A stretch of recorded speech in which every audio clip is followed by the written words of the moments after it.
Qué rollo, quiero mandar un saludo a mi amigo Goodfella de parte de tu amigo Jaime Munguía. Un abrazo, carnal. Ánimo. All right, man. Let's talk about a lot of fans saying that if it's true, well, let's talk about the rumor first. Apparently, the rumor is that Ugas and Errol Spence unification, big unification fight is going down in Cowboy State, whatever they call it. I call it Jerry World. What is it called? AT&T Stadium or whatever it may be. The rumor is they fighting there April 16th.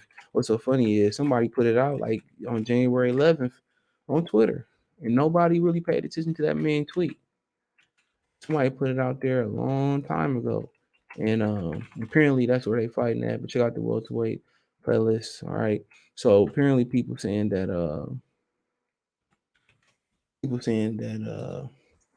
Ugas won't get a fair shake going to Texas, going to Earl Spence background. And my thing is, did anybody expect him to get a fair shake wherever they fought? If it was in Vegas, if it was in Crackland, if it was in wherever it was at, if it was at a Dope Fiend house, if it was in Jamaica, where Earl got roots at, if it was in China, do anybody expect him to get a fair shake anyway? Say, do anybody expect this man to get a fair shake regardless? I don't. I don't. So that's crazy to me with people saying that, you know, um, that Ugas not gonna get a fair shake. Regardless, no matter where they go to, is Ugas gonna get a fair shake? I don't think so. Like I said, PBC has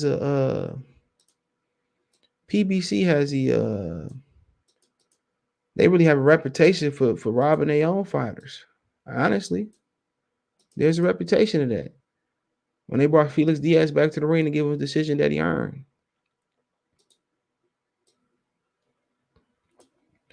they let them Lomachenkos and Kell Brook come get a belt or whatever it may be. They let them come get a belt. You know, they let them come on and do their thing and get a belt and come over there and eat. So like I said before, I mean, you got to ask yourself, what's the end game for Earl Spence? Ask yourself that. What's the end game for Earl Spence with PBC? Is it Canelo cashing him out versus Canelo? We know he was in the allegedly he was in a Canelo fight plan when they wanted Canelo sign a 4 fight deal. We know that he was in the deal. And Jamal wasn't originally in the deal. So ask yourself, like, what's really the end game here for PBC as far as for Errol Spence? Is it making a big fight with Lubin? Because J Rock gone. I think they had a fighting the hammers, which is J Rock got him. With J Rock, you can't do that right now. J Rock out here getting beat like a pinata. I think his threshold to take punishment is gone. So you got to ask yourself, ultimately, what's the motive to rob Ugas here? You're not gonna make this. Hold on. You're not gonna make the Spence fight. You're not gonna make the Crawford fight. What's the end game? What's the end game, bro? To rob Ugas. Is he gonna be Errol going up and making money at 154 versus Charlo versus Lubin? Is it moving up versus Canelo? I think ultimately the end game is Canelo. The cash him out versus Canelo. Because it's not Terrence Crawford. So, like I said before, I didn't expect Ugas to get a fair shake. For God's sakes, he had a split decision with Abel Ramos. And most people thought he dominated that fight. And he went out to LA and he had a split decision.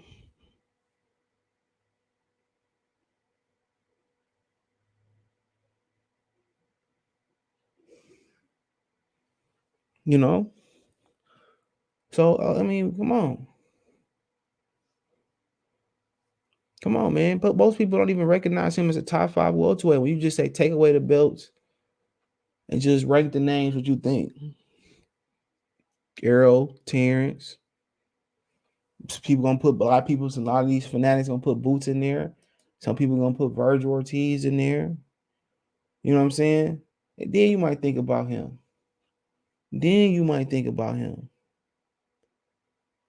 Maybe most people maybe start thinking about him as top 5, but it's barely making it. Not to say it ain't true that he ain't top 5. He's one of the best welterweights in the world. He's a champion. He's a title holder, excuse me. But then again, look at the scores versus Manny Pacquiao. He one of them dudes that fight too close for comfort. He don't have a sense of urgency, like somebody said in the chat. Pacquiao fight, he won a unanimous decision, but he won by 2 rounds on 1 scorecard. 4 is good, you know what I'm saying? But he had a guy in there that really, in actuality, most people feel that Errol would have took out. I mean, some people might feel Virgil Ortiz would have took out. Some people feel like Jerron Ennis would have took out. Some people feel like Bud would have took him out. Keep looking around, bro. He had a split decision with Abel Ramos, 15-13. Somebody had him losing 111, 117. Come on, bro. He fought Omar Figueroa, right? He dominated Figueroa, but Figueroa was begging to be knocked out.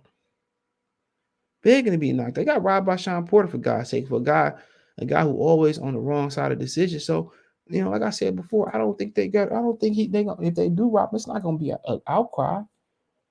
It's not, unless it's on some Paul Williams, Erislandy, Lara type of stuff, it's not going to be like, bruh, or Chavez and Pernell Whitaker type of thing. It's not going to be an outcry for him because he's a man without a fan base.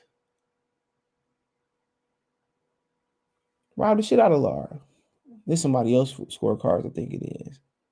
But that's the Lara Lennon, but they ain't the real scorecards. Rob the hell out of them.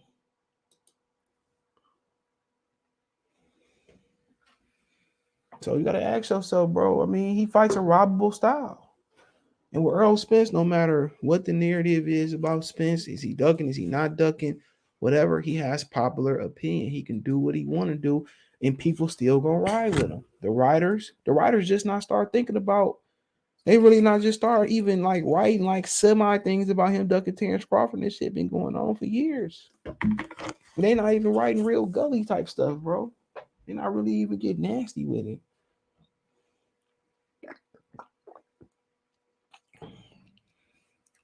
Like, come on.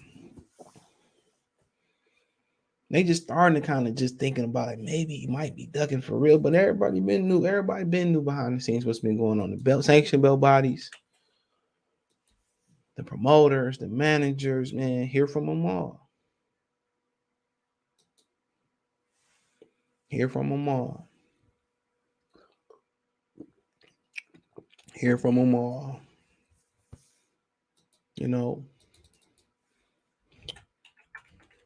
But will they really? Will they really have to rob him? Is the question.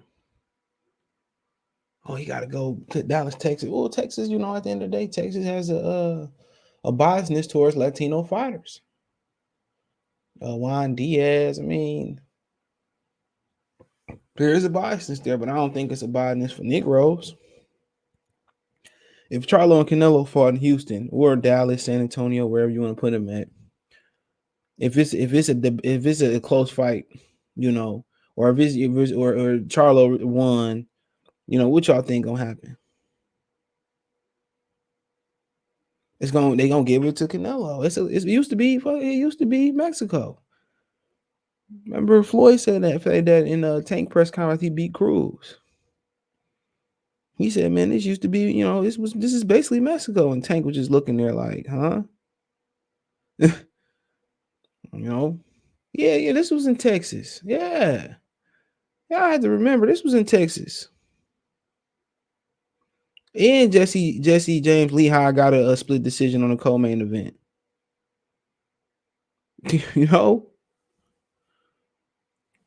So they gave there's a Don King card.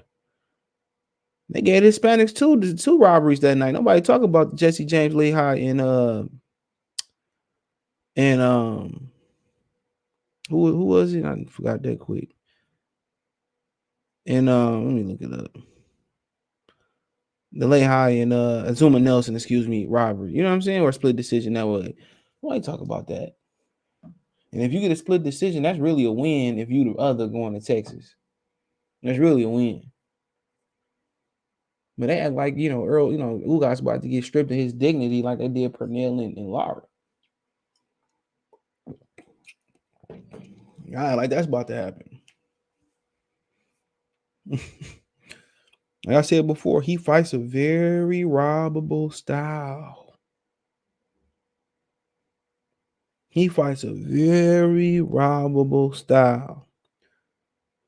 He don't fight with a sense of urgency. He had 2 dead men in front of him in Omar Figueroa and Pacquiao and didn't finish the job. If he would have stopped Pacquiao, how big that would have been for him and Errol Spence.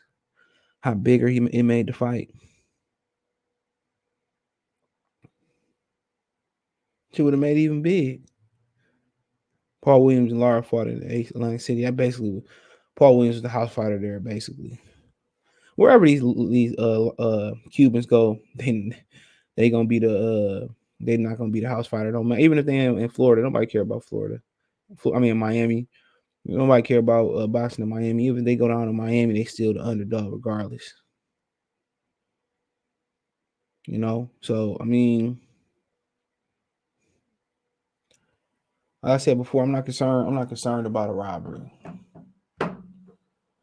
Because there's not gonna be any outrage out there. I'm not concerned about the location. For Ugas, this is just going to be just gonna be make for a better story. If you do win, it just make for you beat him in front of all of his fans. It's motivation. Now I heard that Ugas is sparring sparring Lara for this fight. And I was talking to somebody yesterday, I forget who it was. We was talking about, we was talking about that, and they basically said that's not a good idea for him sparring Lara. I think it's a good idea. Lara's a southpaw, and Lara is going to give him a lot of movement.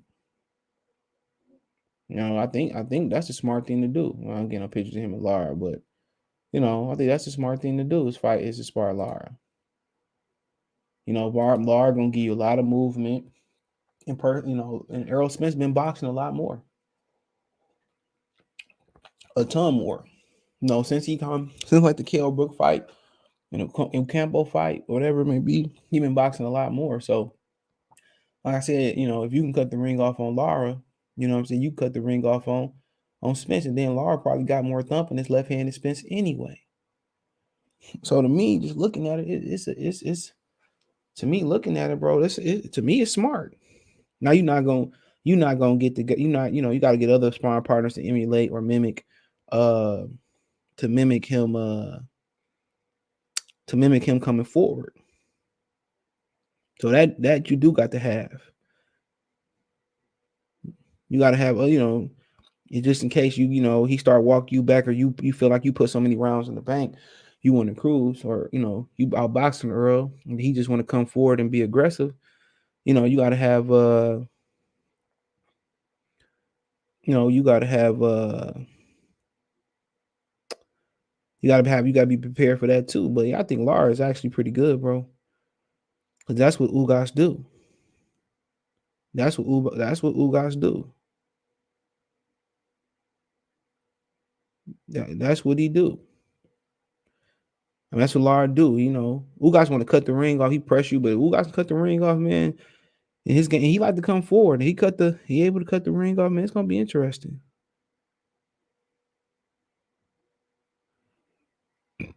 It's gonna be interesting. Very interesting. But yeah, I like the sparring for him, bro. Yeah, guy. Give you southpaw look, give you some movement, just in case he come in and box. He been boxing more since how I say the Campo Kell Brook fight. I think it's more. I think it's more about the. I think it's more about the weight, but he been boxing a lot more. So, to me, it make a ton of sense. It makes a ton of sense. Get in there and learn to cut the ring off. Like I said before, that thumping Lara hands is going. Anytime you make a mistake, you're gonna get thumped. So, like I said, sometimes you sparring, for speed, you sparring for movement, you sparring just to get acclimated with a southpaw. So, Lara get him prepared, on the back foot, and gotta get somebody getting prepared on the front foot. But Errol been doing a lot of boxing of late. So perfect.